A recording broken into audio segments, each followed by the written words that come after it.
Capítulo 1. Mis días de la librería Morisaki se alargaron desde el inicio del verano hasta la primavera.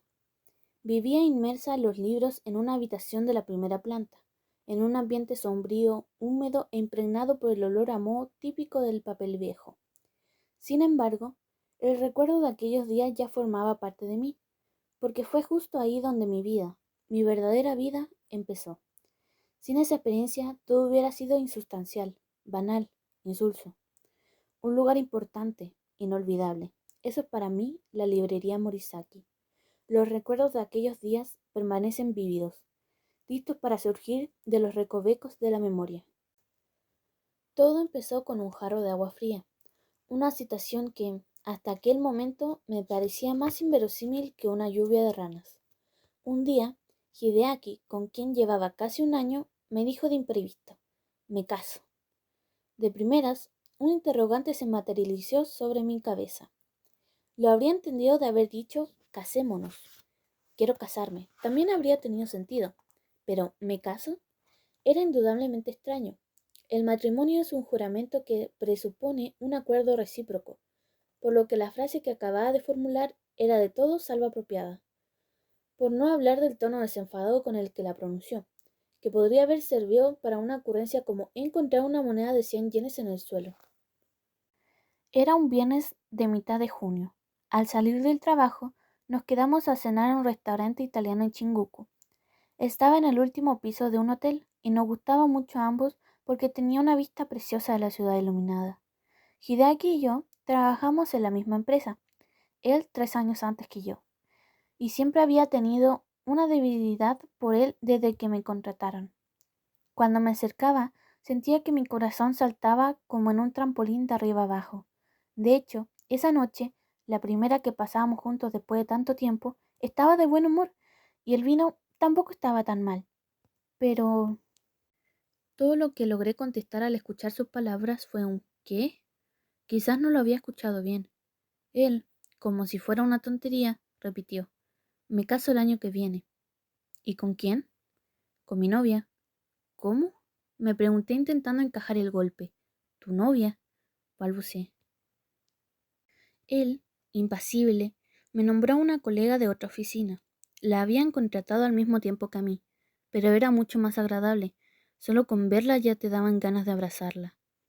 En cambio, yo era demasiado alta, demasiado insignificante. De hecho, no me entraba en la cabeza cómo se le ocurrió ligar conmigo si estaba con una chica tan adorable.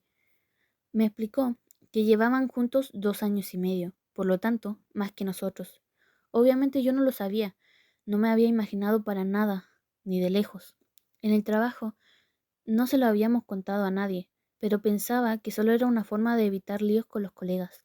Pero él nunca me había considerado como una novia oficial, solo era un pasatiempo. ¿Fui ingenua? ¿O él era un miserable? Era un hecho que ya se habían presentado a las respectivas familias y que a lo largo del mes siguiente se comprometerían oficialmente. Tenía vértigos. Era como si un cura estuviese haciendo sonar las campanas de una iglesia en mi cabeza. Dice que estaría bien casarnos en junio, pero para este año ya no llegamos, así que... Le oía, pero realmente no le escuchaba. Al final logré murmurar: bien, me alegro por vosotros. Mientras lo decía, ni siquiera yo podía entender cómo fui capaz de decir una frase como esa. Oh, gracias. Pero no te preocupes, Takako. Tú y yo siempre podremos vernos, respondió él sonriendo. Esa típica sonrisa suya desenfadada como la de un as del deporte. Si estuviéramos en un melodrama, en ese momento me habría levantado de golpe tirándole una copa de vino a la cara. Pero siempre había sido incapaz de expresar mis sentimientos, y para entender cualquier cosa necesitaba estar a solas para reflexionar un poco. Y encima, para complicar el asunto, estaba ese maldito cura con sus campanas. Todavía confundida, me despedí y me fui a casa. Poco a poco volví en mí y me hundí en la tristeza. Así es, más que enfadada estaba triste. Casi podía tocarla con la mano, esa tristeza tan clara y vibrante. Empecé a llorar, y cuando más lloraba, más ganas me daban de seguir llorando. Sollozaba en mitad de la habitación, ni siquiera encendí las luces. Tuve una estúpida ocurrencia. que si en lugar de lágrimas llorase petróleo, al menos me convertiría en multimillonaria. Así que lloré por mi propia estupidez. Necesitaba que alguien viniera a ayudarme. Lo necesitaba de verdad, pero no lograba decirlo, así que seguí llorando. A partir de ese momento, todo fue una sucesión de desastres. Para empezar, como trabajaba en la misma empresa que Hideaki, y a pesar de que hubiera preferido evitarlo, me tocaba verlo siempre. Él se acercaba como si no hubiera pasado nada, y yo me ponía fatal. Como si eso no hubiese sido suficiente, me topaba con su novia de vez en cuando, en el comedor o cerca de los dispensadores de agua. No sabía si estaba al corriente de nuestra relación, dado que siempre me dedicaba a sonrisas resplandecientes. Dejé de comer y de dormir. Perdí mucho peso y mi cara tomó un color mortecino que no conseguía tapar ni con maquillaje. Mientras trabajaba me daban ganas de llorar de repente y tenía que ir corriendo al baño para reprimir los sollozos. Tras un par de semanas entendí que había llegado al límite, tanto físico como psicológico, por lo que me presenté ante mi superior y le entregué mi carta de dimisión. Mi último día de trabajo, Hideaki vino a verme todo animado y me dijo: aunque ya no trabajes más aquí, algún día podríamos quedar para comer algo juntos. Perdí el trabajo y a mi novia en un plumazo. Sentí como si me hubiese arrojado al vacío. Me mudé a Tokio desde Kyushu, donde nací y estudié, por lo que la búsqueda de mis conocidos estaba circunscrita a mis colegas. Nunca fui especialmente sociable, así que más bien eran conocidos superficiales, y en Tokio no tenía ningún amigo digno de ser considerado como tal. Pensándolo bien, mis primeros 25 años de mi vida fueron, como se suele decir, así así. Nací en una familia así así, ni rica ni pobre. Fui a una universidad así así. Me contrató una empresa así así. Había vivido una vida así así. Y en el fondo no era malo, más bien todo lo contrario. No era el colmo de la felicidad, pero ni mucho menos el abismo de la desesperación. Era mi vida. Punto. Mi situación con Hideaki fue algo excepcional. Pasiva como era involucrarme con un hombre que me gustaba tanto, era una especie de milagro. Justo por eso, el fin de nuestra historia fue todo un choque, y realmente no podía imaginar cuánto y cómo lo superaría.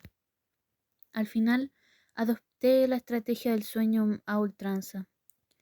Tenía siempre sueño. Probablemente era un modo como otro cualquiera de evitar la realidad. Y apenas me metía debajo de las sábanas, me dormía. Mientras dormía, los días pasaban y pasaban en el universo microscópico de mi habitación. ¿Cuánto tiempo pasó? ¿Un mes, quizá?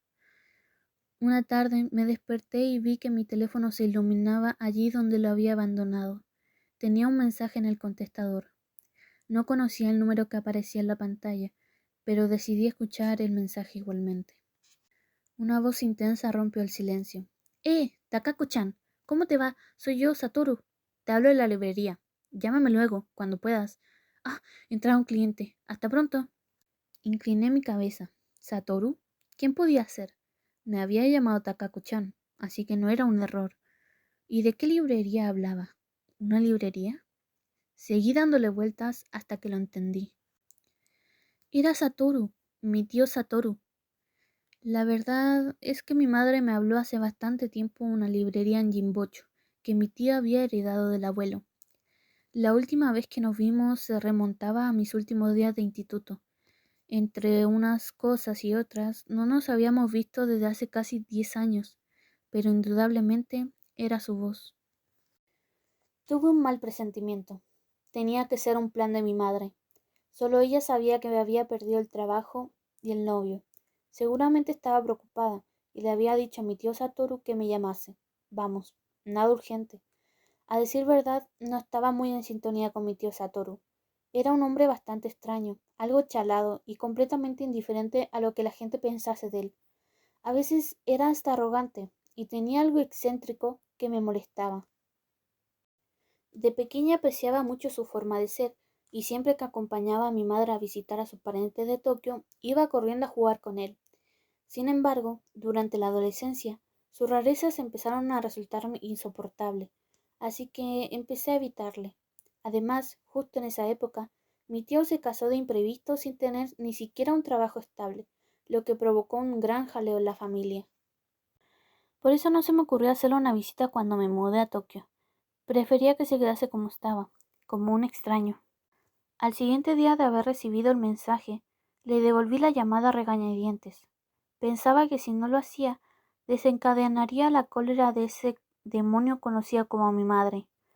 Cuando yo estaba en el instituto, él tenía unos 30 años, así que ahora debería haber superado de sobra los 40. Respondió el teléfono al primer tono. Diga, aquí la librería Morisaki. Soy yo, Takako. Oh, vaya, gritó mi tío Satoru desde el otro lado del teléfono con su habitual energía. Me anticipé y aparté el teléfono de la oreja. ¿Cuánto tiempo? ¿Cómo lo llevas? Bien, ahí voy, nada mal. Sabía que estabas en Tokio, pero no has venido nunca a verme. Perdón, es que el trabajo... Intenté justificarme. Pero ya no trabajas, ¿no? Fue directo a dejarme sin palabras. De alguien como él no se podía esperar discreción. No paraba de repetir, ¿cuánto tiempo ha pasado? Casi como si yo no estuviese. Y de repente dijo, ¿sabes lo que he estado pensando? Si no tienes ganas de trabajar, ¿por qué no te quedas conmigo un tiempo? ¿Cómo? Me dejó descolocada, pero él siguió impasible. Así no tendrás que preocuparte por el alquiler y los gastos, ¿no? Conmigo todo es gratis. Claro que si quisieras echarme una mano en la librería, me harías un favor. Me explicó que se ocupaba él solo del negocio, y dado que tenía la necesidad de someterse regularmente a visitas médicas por culpa de los dolores de espalda, estaba buscando a alguien que lo sustituyese por las mañanas. Añadió que su casa estaba en Kunitachi, por lo que en horario de cierre estaría sola y tendría toda la privacidad que quisiera. Él mismo había vivido encima de la librería hace algunos años, por lo que además de la habitación, tendría un baño con bañera. Pensé en ello. Efectivamente, no podía seguir así para siempre. Pronto estaría sin dinero. Pero, al mismo tiempo, no quería que se entrometiese. Esbocé una negativa. No querría ser una molestia. Pero él no cedió. Pero como una molestia. Siempre serás bienvenida, Takako-chan. Abrí la boca para preguntarle si la tía Momoko estaba de acuerdo, pero me callé enseguida. Es verdad, su mujer Momoko se había marchado hace años. Durante un tiempo no se habló de otra cosa en la familia. El estado de aflicción en el que se encontraba mi tío le provocaba mucha ansiedad a mi madre. Más de una vez temió que se enfermase de verdad. A mí también me sabía mal por mi tío, y su situación me parecía absurda. Él y Momoko siempre habían estado enamorados y de acuerdo con todo. Y ella era buena y noble. No daba para nada la impresión de irresponsable. Mientras estaba ocupada recordando toda esta historia, mi tío llegó a la conclusión sin darme tiempo para rebatirla siquiera. Pues está decidido. Le objeté que tenía bastante ropa, pero él respondió que en su casa de Kunitachi tenía mucho espacio, así que bastaba con que dejase todo allí y me llevase a Jimbocho una maleta con las cosas de primera necesidad. En fin, había pensado en todo. Será mejor así para ti, Takako. Confía en mí. ¿Confiar en alguien a quien no he visto en 10 años? Pues empiezo a prepararlo todo, dijo sin esperar mi respuesta. Luego colgó porque entró un cliente. Me quedé embobada en el tú del teléfono.